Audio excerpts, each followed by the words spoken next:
Un thérapeute qui n'est pas en bonne santé ne peut pas procurer la santé à ses malades. Il ne faut pas rêver. Si vous êtes lâché dans la nature et que vous n'avez que vos dents, que votre cerveau, que vos mains, que vos pieds, vous faites quoi? Vous mangez quoi? Est-ce que vous allez attraper un lièvre, ou un sanglier, ou un oiseau, et puis lui tordre le cou et mordre dedans?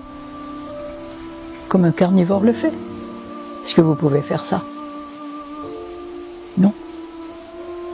Et il faut bien savoir que quand on mange de la viande, si riche en protéines, on mange un morceau de cadavre, qu'on le veuille ou non. Il a fallu qu'on le tue pour l'apporter dans notre assiette.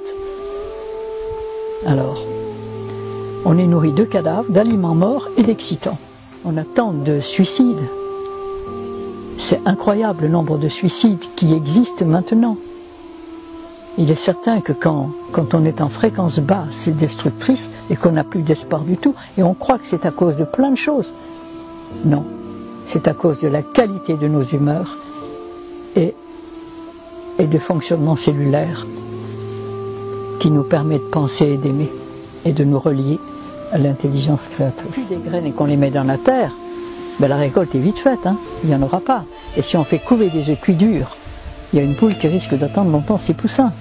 Alors on est arrivé, et l'homme civilisé actuel, et depuis, je dis que le péché originel pour moi, c'est la cuisson de nos aliments. À partir du moment où on a cuit nos aliments, on a détruit leur énergie. Et il est certain que scientifiquement, une molécule morte et une molécule vivante, ces deux molécules, ça n'a pas d'importance. Seulement, si on fait couver, on avait porté au laboratoire, à l'école de naturopathie, 2 œufs, un cuit dur, un cru.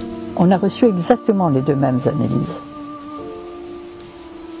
La science aurait-elle oublié la vie?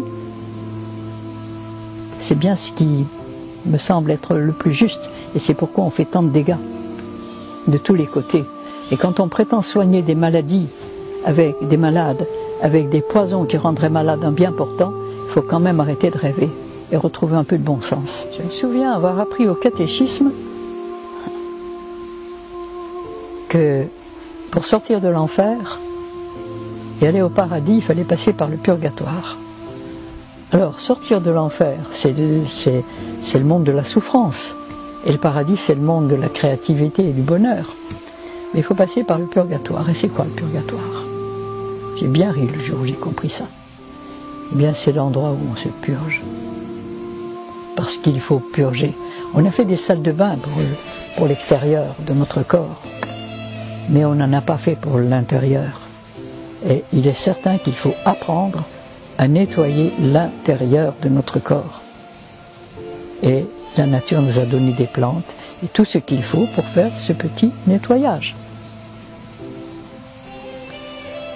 Et d'ailleurs, toutes les religions ont donné un jour de jeûne par semaine et 30 ou 40 par an. Parce que pendant que notre corps ne mange pas, il n'utilise pas d'énergie. La digestion à elle seule utilise 50% de notre énergie totale.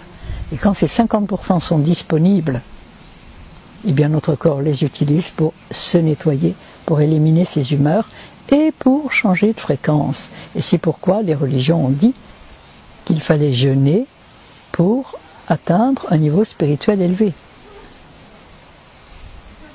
Tout se tient.